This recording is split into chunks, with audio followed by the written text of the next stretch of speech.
For 12 long years, the murder of a young hospital worker went unsolved. Police had their suspicions, but little proof. But an old used tissue told a story far better than any eyewitness.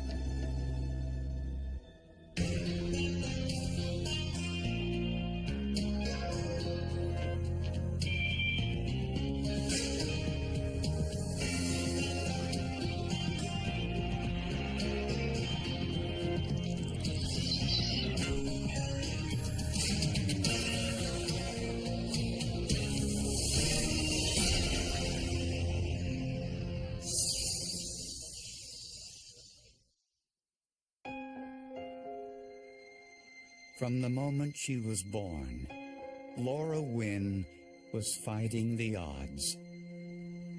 She weighed 1 pound and 14 ounces, 3 months premature.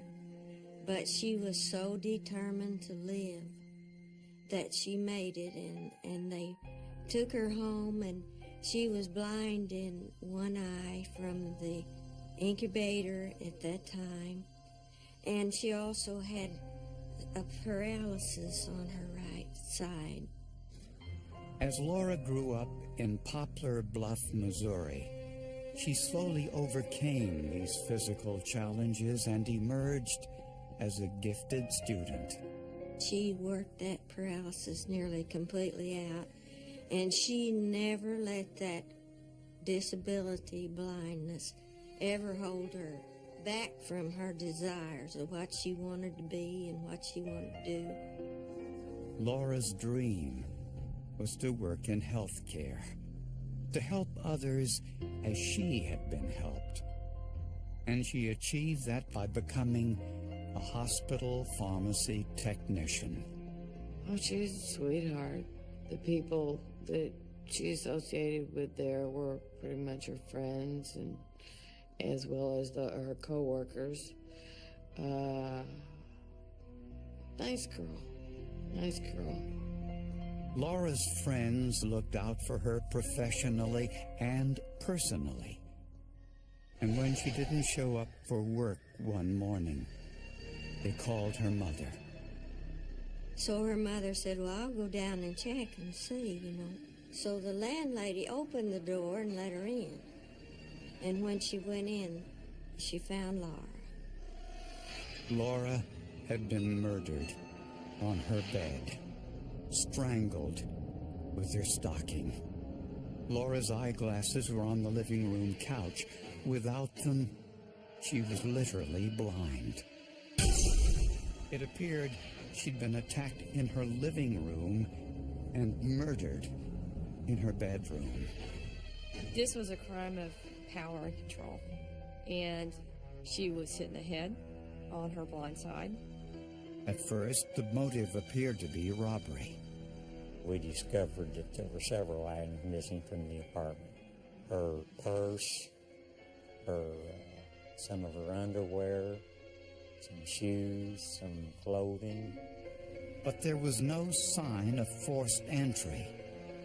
Did that mean Laura knew her killer and let him in the apartment? In retracing Laura's steps on the night of her murder, investigators discovered that she left her job at the hospital around 6:30, then went to her usual hangout, a local bar, where she had a few drinks and talked with friends. Laura's neighbor recalled seeing her get out of her car and walk into her apartment around 11:15. And Laura's neighbor remembered something else. He said that a man walked up to Laura as she unlocked her apartment door and walked in with her. Well, he told me that the reason why he didn't call the police because he thought that maybe she was just sneaking a boyfriend in her apartment. But according to Laura's friends, she had no current boyfriend. The neighbor described the man as white, medium height, around 160 pounds. But he didn't see the man's face. Unfortunately, the description matched about half the population of Poplar Bluff, Missouri.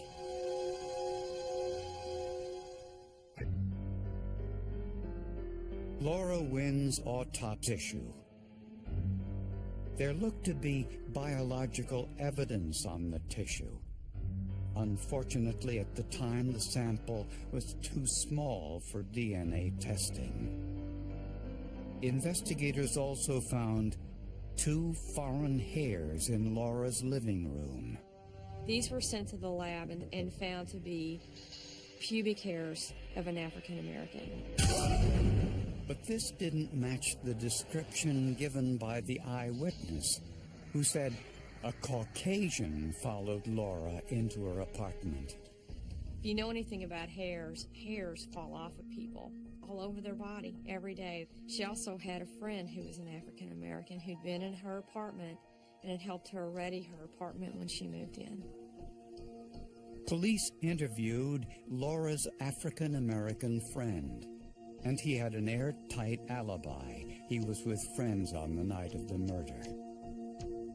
With no solid leads, police turned their attention to the bar Laura visited before she returned home.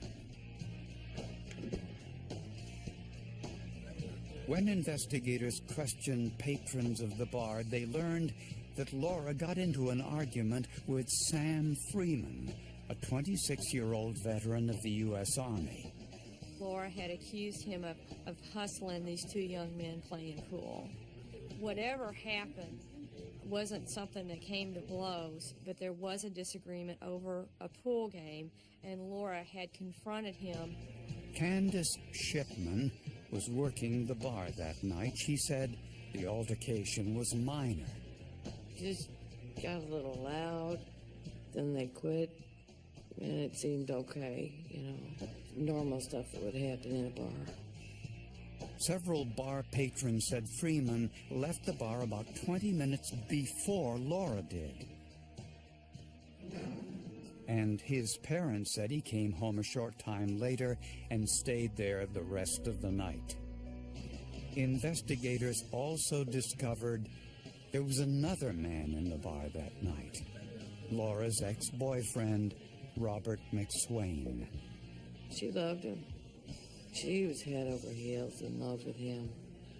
She was just smitten. He could do no wrong. You know, and it was an on-again, off-again relationship. Friends said Laura hoped to said he went directly home from the bar on the night of the murder, and family members backed up his alibi.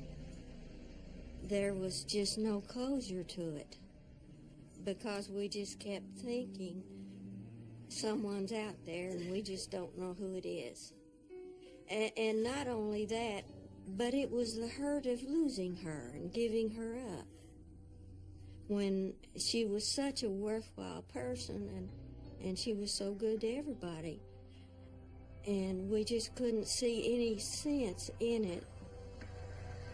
Months passed, then years, and Laura's family lost hope that her killer would ever be brought to justice. When Clifford Morris turned in his badge after a 35-year career, one case haunted him: the brutal murder of Laura Wynn that had gone unsolved for 12 years. On his last day on the job, he handed the case file to one of his most trusted colleagues, Detective Tim Davis. I asked him to look into it again. I know he's a good forensic man, and told him to go ahead and reinvestigate that and see if he couldn't come up with something. And Davis did just that, looking for anything that could be reinvestigated. It was never a closed case. Up to that point, all the proper things that needed to be done were done. Detective Davis decided to go back and re-interview everyone who was in the bar with Laura Wynne on the night she was murdered. And his interview with Candace Shipman, who was bartending that night, provided an important lead. She informed me some things then that she thought was pertinent to the case that she wanted to share. Shipman said there was more going on between Laura and Sam Freeman that night than just an argument about the pool game. Sam flirted with Laura. He tried for her affections. She just didn't seem interested at all in Sam. So I think there was a little jealousy. She just put him in his place. And Shipman recalled something else that night that she never forgot. She remembered that Sam Freeman was drinking an Italian liqueur, Galliano. He collected bottles, odd-shaped bottles. When she poured the last shot of Galliano, he asked her for the bottle because it's a very unusually odd-shaped bottle. And she gave it to him. Thought nothing of it and handed him the empty bottle of Galliano. Witnesses recalled seeing Freeman leave the bar that night with the Galliano bottle. This was significant because of the wounds on Laura's head. Just a pattern that was consistent with the size and shape of that bottle. And that wasn't all. 8 years after Laura's murder, there was another incident at the same bar involving Sam Freeman and a Galliano bottle. Candace Shipman was again the bartender, and Sam Freeman came in, ordered some Galliano, and chose a song from the jukebox. He was sitting at the bar and staring me right in the eyes, singing, "Only You Know and I Know." Hair stood up on my, all over my body.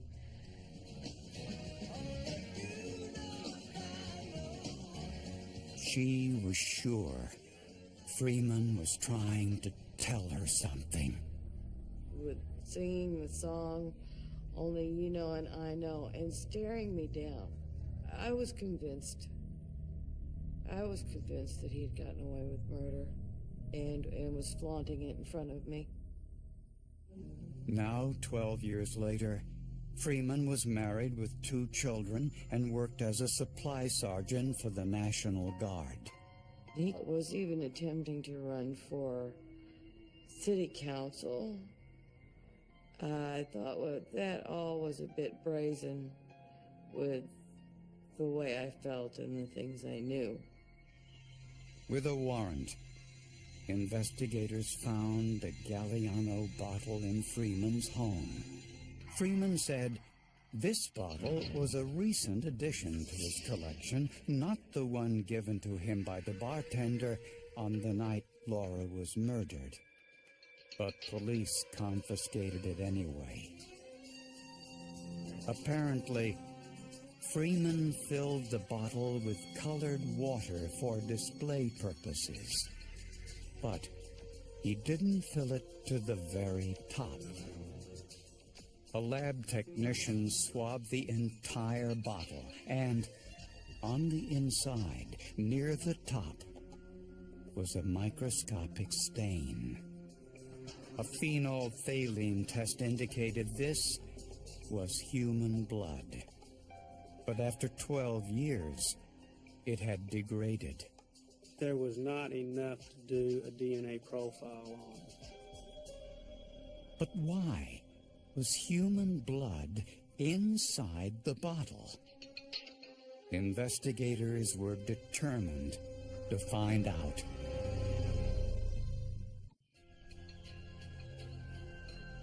When human blood was discovered inside the Galliano bottle in Sam Freeman's apartment, investigators suspected he was responsible for Laura Wynne's murder. According to witnesses, Sam Freeman and Laura Wynn argued on the night of her murder. Laura accused Sam of hustling some young boys in a game of pool. Afterwards, Freeman had a few more drinks and asked the bartender if he could have the empty Galliano bottle for his collection. At 10:45, the bartender announced that it was the last call for drinks because the bar was closing at 11 p.m. According to witnesses, that's when Sam Freeman left the bar with the Galliano bottle, since he knew Laura would have to leave at closing time. Laura lived only a short distance from the bar, and when she got home around 11:15, prosecutors believe that it was Freeman who forced her inside and struck her in the head with the Galliano bottle. He then took her into the bedroom, assaulted her, then strangled her to death with her own stocking.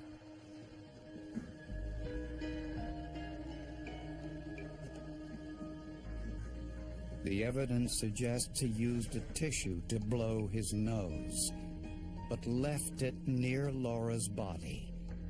He then stole some items and fled. That was the prosecution theory anyway. The problem was they had little in the way of forensic evidence. I'm a worrier. Everybody that knows me will tell you I worry about every single case. I never am a prosecutor who walks in and says this is a sure thing, slam dunk. So investigators wanted to know whether any of the evidence contained DNA that was too small to be tested when the crime occurred 12 years earlier. There has to be some type of skin cells embedded in these nylons, unless the suspect wore gloves. The knot was chosen as part of the DNA analysis because I thought that there could be a chance that he could have touched the knot while he was tying the knot. DNA specialist Jason Wyckoff swabbed the stocking, looking for any of those skin cells. The swabs were treated with a solvent to free possible DNA, and then replicated so the sample was large enough for DNA testing. Just as they suspected, they found a DNA sample. I noticed that the profile was characteristic of a mixture of at least two individuals, and the mixture had male and female gender characteristics. The female DNA was that of Laura Wynn. The source of the male's DNA was not yet known. Wyckoff analyzed the paper tissue found underneath Laura's body with an alternative light source, which revealed a bodily fluid, possibly mucus. He then cut a tiny piece of tissue and put it into a detergent that dissolved everything but the complex molecules. A PCR DNA analysis once again provided useful information. The majority of the DNA appeared to have male gender characteristics.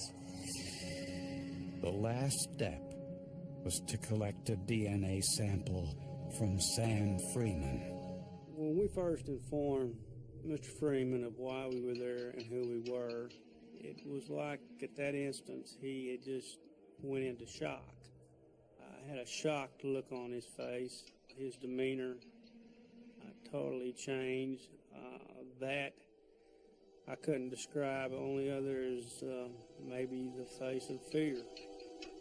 Before taking his DNA sample, investigators asked Freeman if he had ever been inside Laura Wynn's apartment. Did you ever date her? Had you ever had sex with her? Had you ever kissed her? Did you know where she lived? He stated no, no, no to all these questions.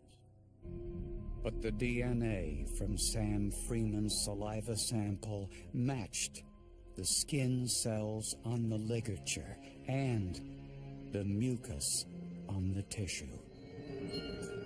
I would expect the profile from the tissue that had male gender characteristics to show up once in every 6.131 quadrillion people tested in the Caucasian population.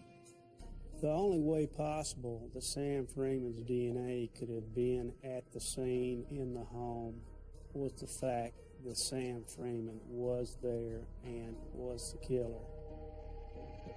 After 12 long years, in September of 2005, Sam Freeman was arrested and charged with Laura Wynn's murder. Prosecutors believed the motive was clear.